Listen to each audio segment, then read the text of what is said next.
ঈদের কোথাও যাওয়া হয়নি, তো এর জন্য চলে এসেছি বোনের বাসায়। আর আমার বোন ফোন দিয়ে বলতেছিল যে আমাদের বাসায় চলে আস। আর যেহেতু আমরা সময় পাই না আর ঈদে একটু ফ্রি থাকি, তো এর জন্য আজকে চলে আসলাম বোনের বাসায়। আর আমার বোন আমাদের জন্য সবকিছু রান্না বান্না করে রেডি করে রেখেছে, যে যেন আমরা এসেই খেতে পারি, যেহেতু আমরা রাতে চলে এসেছি। হ্যালো এভরিওয়ান, আসসালামু আলাইকুম। সবাই কেমন আছেন? আশা করি সবাই ভালো আছেন। আলহামদুলিল্লাহ, আমিও ভালো আছি। মেয়েদের যেহেতু বাবা মার বাসা না গেলে কিন্তু তাদের ঈদ কমপ্লিট হয় না। তো আমার যেহেতু মা আমার সাথেই থাকে আর আমার বাবা নেই, তো আমার হলো বড় বোন আছে, তো এর জন্য আমি আমার বোনের বাসায় প্রত্যেক বছর যেয়ে থাকি। আর এবার ঈদে আমাদের তেমন কোথাও ঘোরা হয়নি, এর জন্য আমরা বোনের বাসায় চলে যাচ্ছি। আর ওইখানে যে আমরা একটু ঘোরাঘুরি করব একসাথে সবাই মিলে। তো আমরা কিছু মিষ্টি নিয়ে নিচ্ছি আমার বোনের বাসায় যাওয়ার জন্য। চলে এসেছে আমার বোনের বাসায়, আমার ভাগিনা আমাদেরকে রিসিভ করতে চলে এসেছে। তো আমাদেরকে নিয়ে যাচ্ছে আর আমরা লিফটে করে চলে এসেছি। আমার বোনের বাসা হলো 5 তলা, লিফটের 4। তো চলে এসেছি আমার বোনের বাসায়। আর এই বাসাটা কিন্তু আমার বোন নতুন উঠেছে রোজার মধ্যেই। আর এবার আমার বোন বড় বাসা নিয়েছে। আগেও বড় বাসা ছিল, বাট ওগুলোতে 2টা বেডরুম ছিল, ড্রয়িং ডাইনিং।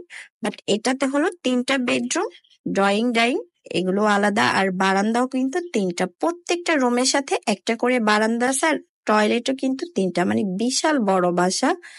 আর মাশাআল্লাহ দেখতেও কিন্তু খুবই সুন্দর। তো আমার খুবই ভালো লাগছে। এটা হলো ডাইনিং স্পেস, দেখেন কত বড়। আর আমার ছেলে আমার ভাগিনা দুইজনে হলো খেলাধুলা করতেছে। তারা 2 ভাই একসাথে হলে যে তারা কি দুষ্টামি করে সেটা বলার বাহিরে। আর এটা হলো বারান্দা, প্রত্যেকটা বারান্দায় কিন্তু এমন বড়। আর বাসা কিন্তু অনেক বড়। আসলে দেখে ভিডিওতে কতটা বোঝা যাচ্ছে আমি সেটা জানি না, বাট সরাসরি কিন্তু প্রচন্ড বড় বাসা। আমার ছেলে তো এসেই দৌড়াদৌড়ি করতেছিল, খেলাধুলা করতেছিল। আর এটা হলো রান্নাঘর, রান্নাঘরটা কিন্তু মাশাআল্লাহ অনেক বড়। আর এটা হলো ড্রয়িং স্পেস। আমার হাজবেন্ড আর আমার দুলা ভাই তারা দুইজনে গল্প করতেছিল আর টিভি দেখতেছিল। মাশাআল্লাহ এটাও কিন্তু অনেক বড়। এটা হলো আরো একটি বেডরুম। এই বেডরুমটা একদমই ফাঁকা, এখানে কেউ থাকে না। মাশাআল্লাহ বাসাটা কিন্তু খুবই সুন্দর, আমার খুবই ভালো লাগছে। বাসাগুলো অনেক বড় বড়, বেডরুম গুলো যেমন বড়, ড্রয়িং ডাইনিং সেগুলোও বড়, ওয়াশরুম বারান্দা সবগুলোই কিন্তু অনেক বড় বড়। তো এমন বড় বাসা আসলে সচরাচর তেমন একটা পাওয়া যায় না। তো এর জন্য ওদের এই বাসাটা নেওয়া। আগের বাসাটা এত বড় ছিল না, বাট ওইটাও ভালো ছিল। তো আমার বোন সবকিছু টেবিলে দিয়েছে আমাদের রাতের খাবারের জন্য। তো আমরা রাতের খাবার শেষ করে এখন একটু মিষ্টিমুখ করছি।